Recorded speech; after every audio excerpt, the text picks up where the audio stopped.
Middle ഈസ്റ്റിൽ വീണ്ടും യുദ്ധകാഹളം മുഴങ്ങുന്നത് വെറുമൊരു അതിർത്തി തർക്കത്തിന്റെ പേരിലല്ല, മറിച്ച് സ്വതന്ത്ര രാഷ്ട്രങ്ങളെ തകർക്കാൻ ഇസ്രായേൽ പ്രധാനമന്ത്രി ബെഞ്ചമിൻ നെതന്യാഹു പതിറ്റാണ്ടുകളായി മെനഞ്ഞെടുത്ത ഗൂഢതന്ത്രങ്ങളുടെ പരിസമാപ്തിയായാണ് ഇറാൻ ഇതിനെ കാണുന്നത്.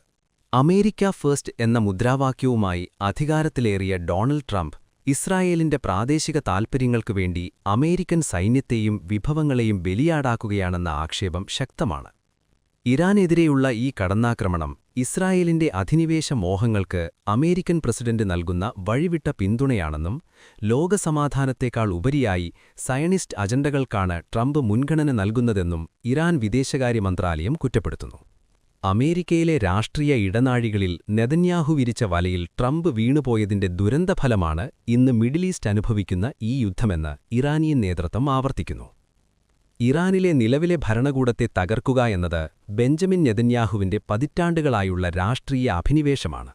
സ്വന്തം രാജ്യത്തെ ആഭ്യന്തര പ്രശ്നങ്ങളിൽ നിന്നും അഴിമതി ആരോപണങ്ങളിൽ നിന്നും ശ്രദ്ധ തിരിക്കാൻ നെതന്യാഹു കണ്ടുപിടിച്ച മാർഗമാണ് ഈ യുദ്ധമെന്ന് ഇറാൻ ആരോപിക്കുന്നു.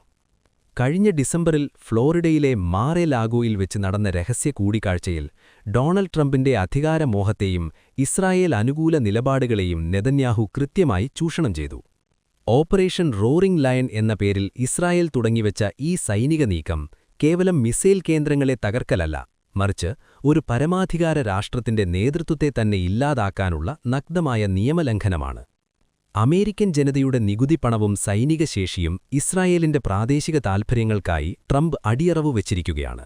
അന്താരാഷ്ട്ര നിയമങ്ങളെ കാറ്റിൽ പറത്തിക്കൊണ്ടുള്ള ഈ ഇസ്രായേൽ സഖ്യത്തിന്റെ നീക്കങ്ങൾ മിഡിൽ ഈസ്റ്റിൽ വലിയൊരു മാനുഷിക ദുരന്തത്തിന് വഴിതുറക്കുമെന്നും തങ്ങളുടെ മണ്ണും പരമാധികാരവും സംരക്ഷിക്കാൻ ഏതറ്റം വരെയും പോകുമെന്നും ഇറാൻ വിദേശകാര്യ മന്ത്രാലയം മുന്നറിയിപ്പ് നൽകുന്നു. സയണിസ്റ്റ് അജണ്ടകൾക്ക് മുൻപിൽ അമേരിക്ക ഒരു പാവയായി മാറിയിരിക്കുന്നു എന്നതിന്റെ തെളിവാണ് അമേരിക്കയിൽ നിന്ന് പുറത്തുവരുന്ന ഓരോ യുദ്ധവാർത്തകളും. അമേരിക്കൻ സ്റ്റേറ്റ് സെക്രട്ടറി മാർക്കോ റൂബിയോയുടെ വെളിപ്പെടുത്തലുകൾ സയണിസ്റ്റ് അജണ്ടയുടെ നഗ്നമായ മുഖമാണ് പുറത്തുകൊണ്ടുവരുന്നത്. ഇസ്രായേൽ തുടങ്ങിവെച്ചയൊരു യുദ്ധത്തിലേക്ക് അമേരിക്കൻ സൈനികരെ വലിച്ചിഴയ്ക്കുന്നത് തടയാൻ മുൻകൂർ ആക്രമണം നടത്തിയെന്ന വാദം തികച്ചും വിരോധാഭാസമാണെന്ന് ഇറാൻ ആരോപിക്കുന്നു. അന്താരാഷ്ട്ര നിയമങ്ങളെയും ഒരു പരമാധികാര രാഷ്ട്രത്തിന്റെ അതിർത്തികളെയും പുല്ലുവില കൽപ്പിച്ചുകൊണ്ട് അമേരിക്ക നടത്തുന്ന ഈ കടന്നുകയറ്റം മിഡിൽ ഈസ്റ്റിലെ സമാധാനം എന്നേക്കുമായി തകർക്കാനേ ഉപകരിക്കൂ. വൈറ്റ് ഹൌസിൽ നിന്ന് ഓരോ ദിവസവും പുറത്തുവരുന്ന പരസ്പര വിരുദ്ധമായ പ്രസ്താവനകൾ അമേരിക്കൻ ഭരണകൂടത്തിനുള്ളിലെ പാളിച്ചകളെയാണ് സൂചിപ്പിക്കുന്നത്. ഇറാന്റെ ആണവ നിലയങ്ങൾ തകർക്കാനാണോ, ഇസ്രായേലിന്റെ സുരക്ഷ ഉറപ്പാക്കാനാണോ, അതോ ഇറാനിലെ ജനാധിപത്യ സർക്കാരിനെ അട്ടിമറിക്കാനാണോ ഈ യുദ്ധമെന്ന കാര്യത്തിൽ അമേരിക്കൻ ഭരണകൂടത്തിനു തന്നെ നിശ്ചയമില്ല. യഥാർത്ഥത്തിൽ ഇറാന്റെ വർദ്ധിച്ചുവരുന്ന പ്രതിരോധശേഷിയെയും സ്വതന്ത്രമായ നിലപാടുകളെയും ഭയപ്പെടുന്ന ഇസ്രായേൽ തങ്ങളുടെ പ്രാദേശിക മേധാവിത്വം നിലനിർത്താൻ അമേരിക്കയെ ഒരു പാവയായി ഉപയോഗിക്കുകയാണെന്ന് ഇറാൻ വിശ്വസിക്കുന്നു. ഈ യുദ്ധം ട്രംപിന്റേതല്ല, മറിച്ച് നെതന്യാഹുവിന്റെ ആവശ്യമാണെന്ന് ഇറാൻ വിദേശകാര്യ മന്ത്രാലയം തുറന്നടിച്ചു. മേഖലയിലെ അമേരിക്കൻ സൈനികരുടെ ജീവൻ പണയം വെച്ചുകൊണ്ട് ഇസ്രായേലിന്റെ രാഷ്ട്രീയ താൽപ്പര്യങ്ങൾ സംരക്ഷിക്കാനുള്ള ഈ നീക്കം അമേരിക്കൻ ജനതയോടുള്ള വഞ്ചനയാണെന്നും സയണിസ്റ്റ് സ്വാധീനത്തിൽ നിന്ന് അമേരിക്ക മോചിതമാകേണ്ട സമയം അതിക്രമിച്ചിരിക്കുന്നുവെന്നും ഇറാൻ ആവർത്തിക്കുന്നു. ഏത് തരത്തിലുള്ള പ്രകോപനങ്ങളെയും നേരിടാൻ തങ്ങൾ സജ്ജരാണെന്നും സ്വന്തം മണ്ണ് സംരക്ഷിക്കാൻ തങ്ങൾക്ക് ആരുടെയും അനുവാദം ആവശ്യമില്ലെന്നുമാണ് ഇറാനിയൻ വിപ്ലവ ഗാർഡുകളുടെ നിലപാട്. ഒരു പരമാധികാര രാഷ്ട്രത്തിനുമേൽ യുദ്ധം പ്രഖ്യാപിക്കുമ്പോൾ അതിന്റെ പ്രത്യാഘാതങ്ങളെക്കുറിച്ചോ അന്തിമ ഫലത്തെക്കുറിച്ചോ ഡൊണാൾഡ് ട്രംപിന് യാതൊരു ധാരണയുമില്ല എന്നത് ലോകത്തെ ഭീതിയിലാഴ്ത്തുകയാണ്. യുദ്ധത്തിന്റെ കാലാവധിയെക്കുറിച്ച് ഡൊണാൾഡ് ട്രംപ് നടത്തുന്ന പരസ്പര വിരുദ്ധമായ പ്രസ്താവനകൾ അമേരിക്കൻ ഇന്റലിജൻസ് ഏജൻസികളെപ്പോലും അമ്പരപ്പിച്ചിരിക്കുകയാണ്. വെറും 3 ദിവസം കൊണ്ട് തീർക്കാവുന്ന ഒരു ക്ലീൻ ഓപ്പറേഷൻ എന്നാദ്യം അവകാശപ്പെട്ട ട്രംപ് പിന്നീട് ആഴ്ചകളോളം നീളുന്ന പോരാട്ടത്തെക്കുറിച്ച് സംസാരിക്കുന്നത് യുദ്ധതന്ത്രങ്ങളിലെ പാളിച്ചയല്ല, മറിച്ച് ഇസ്രായേൽ നൽകിയ തിരക്കഥയിലെ അപൂർണതയാണെന്ന് ഇറാൻ ചൂണ്ടിക്കാണിക്കുന്നു. ഇറാൻ അമേരിക്കയെ ആക്രമിക്കാൻ പദ്ധതിയിട്ടിരുന്നു എന്നതിന് യാതൊരു തെളിവുമില്ല എന്ന് അമേരിക്ക തന്നെ വെളിപ്പെടുത്തുമ്പോൾ ആസന്ന ഭീഷണി എന്ന നുണക്കഥയുമായി ട്രംപും റൂബിയോയും രംഗത്തെത്തുന്നത് ലോകത്തെ വിഡ്ഢികളാക്കാനാണ്. യഥാർത്ഥത്തിൽ നെതന്യാഹുവിന്റെ രാഷ്ട്രീയ രക്ഷയ്ക്കും അമേരിക്കയുടെ പ്രാദേശിക മേധാവിത്വത്തിനും വേണ്ടി അമേരിക്കൻ യുവത്വത്തിന്റെ ചോര ഒഴുക്കാനാണ് ട്രംപ് തയ്യാറെടുക്കുന്നത്. ഇതിനെതിരെ ഇറാൻ ഉയർത്തുന്ന ചോദ്യങ്ങൾ അമേരിക്കൻ കോൺഗ്രസിലും പ്രതിധ്വനിക്കുന്നുണ്ട്. ഇറാനിയൻ ജനതയുടെ ആത്മവീര്യത്തെയും പ്രതിരോധശേഷിയെയും കുറച്ചു കാണിക്കുന്ന ഇത്തരം തിരക്കിട്ട തീരുമാനങ്ങൾ മിഡിൽ ഈസ്റ്റിൽ അമേരിക്കയുടെ സ്വാധീനം എന്നേക്കുമായി അവസാനിപ്പിക്കുമെന്നാണ് രാഷ്ട്രീയ നിരീക്ഷകർ കരുതുന്നത്.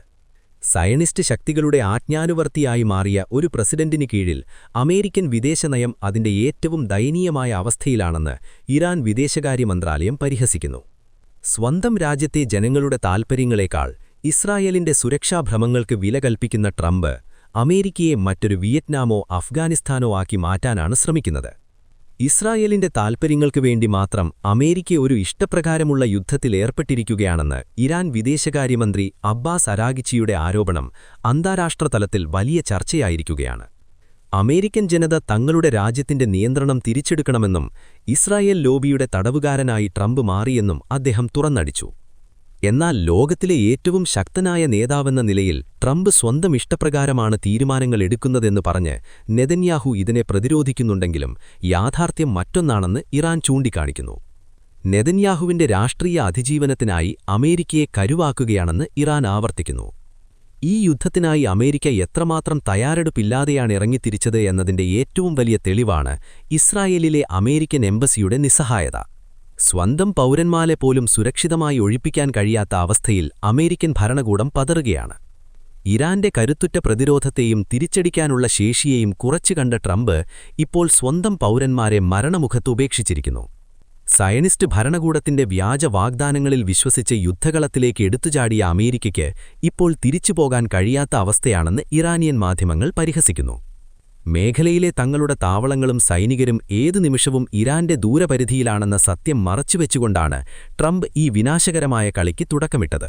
ഇത് അമേരിക്കൻ ജനതയോടുള്ള ക്രൂരമായ വഞ്ചനയാണെന്നും ഈ യുദ്ധം അമേരിക്കയുടെ ആഗോള മേധാവിത്വത്തിന്റെ അന്ത്യം കുറിക്കുമെന്നും ഇറാൻ മുന്നറിയിപ്പ് നൽകുന്നു.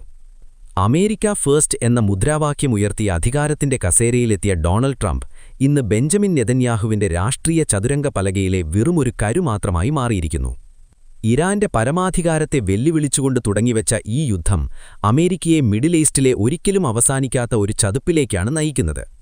വ്യക്തമായൊരു എക്സിറ്റ് സ്ട്രാറ്റജിയോ ദീർഘവീക്ഷണമോ ഇല്ലാത്ത ഈ കടന്നുകയറ്റം അമേരിക്കയുടെ ആഗോള വിശ്വാസ്യതയ്ക്ക് കനത്ത ആഘാതമാണ് ഏൽപ്പിച്ചിരിക്കുന്നത്. സ്വന്തം രാജ്യത്തെ സാമ്പത്തിക പ്രതിസന്ധികളും ജനങ്ങളുടെ ആവശ്യങ്ങളും അവഗണിച്ചുകൊണ്ട് ഇസ്രായേലിന്റെ ഗ്രേറ്റർ ഇസ്രായേൽ അജണ്ടയ്ക്കായി ട്രംപ് അമേരിക്കയെ ബലിയാക്കുകയാണെന്ന് ഇറാൻ ചൂണ്ടിക്കാണിക്കുന്നു. ചരിത്രം ഈ കാലഘട്ടത്തെ അടയാളപ്പെടുത്തുക അമേരിക്കയുടെ നയതന്ത്ര പരാജയത്തിന്റെ ഉത്തമ ഉദാഹരണമായിട്ടായിരിക്കും. നെതന്യാഹുവിന്റെ വ്യക്തിപരമായ രാഷ്ട്രീയ നേട്ടങ്ങൾക്കായി അമേരിക്കൻ ഭരണകൂടം തങ്ങളുടെ ആയുധബലവും സൈനികരെയും വിട്ടുനൽകിയത് ഒരു വിനാശകരമായ കീഴ്വഴക്കമാണ് സൃഷ്ടിച്ചിരിക്കുന്നത്. ഇറാന്റെ കരുത്തുറ്റ പ്രതിരോധത്തെ കുറച്ചുകാണിച്ചുകൊണ്ട് ഇസ്രായേൽ മെനഞ്ഞെടുത്ത നുണക്കഥകളിൽ ട്രംപ് വീണുപോയതിന്റെ പ്രത്യാഘാതം അനുഭവിക്കാൻ പോകുന്നത് അമേരിക്കൻ ജനതയായിരിക്കും. മിഡിൽ ഈസ്റ്റിലെ മറ്റൊരു ദീർഘകാല യുദ്ധത്തിലേക്ക് അമേരിക്ക വലിച്ചിഴക്കപ്പെടുമ്പോൾ അത് നെതന്യാഹുവിന്റെ കുടിലതന്ത്രങ്ങളുടെ വിജയവും ട്രംപിന്റെ രാഷ്ട്രീയ ആത്മഹത്യയുമായി കാലം രേഖപ്പെടുത്തും. സമാധാനത്തിന്റെ പാത ഉപേക്ഷിച്ച് സയനിസ്റ്റ് യുദ്ധകുതിക്ക് കൂട്ടുനിന്ന അമേരിക്കൻ ഭരണകൂടം ഈ യുദ്ധം വഴി സ്വന്തം അന്ത്യം തന്നെയാണ് കുറിക്കുന്നത് എന്ന് ഇറാൻ ആവർത്തിച്ചു വ്യക്തമാക്കുന്നു.